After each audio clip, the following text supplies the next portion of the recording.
I hope we're really well on this Thursday morning.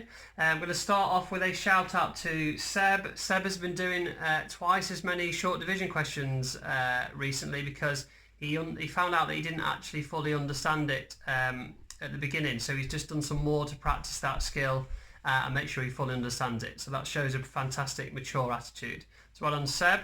You are our winner of our virtual trophy for today.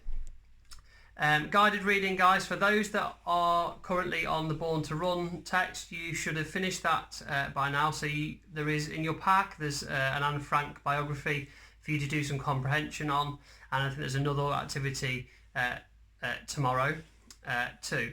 If you're doing Cosmic, keep going with those. It's a slightly longer book, so just make sure you get to the end of those questions that I've set you.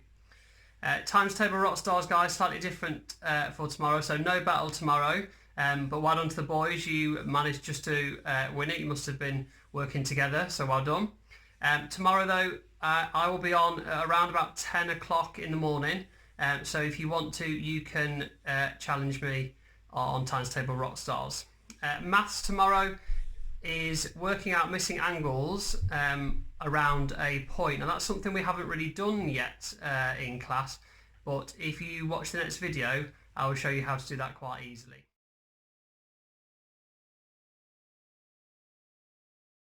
Guys, so angles around a point then, we need a little bit of knowledge for this. So if we look at this little diagram here, this little square, you can see that is a right angle. So that would, in terms of degrees, that's 90 degrees. And then if we look at this is a straight line. So angles on a straight line, if you look, we've got one 90 degree and two 90 degree angles. So 90 plus 90 equals 180.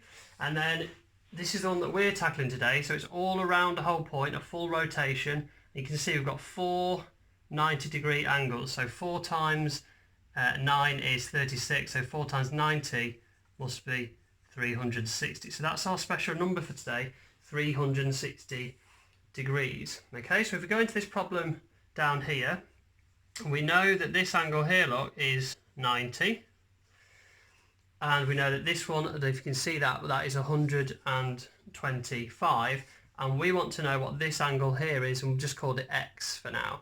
Okay, so what we need to do then is we need to add these up so that we can find out what this is first. Okay, so we're going to add these up. So we've got 90 plus 125.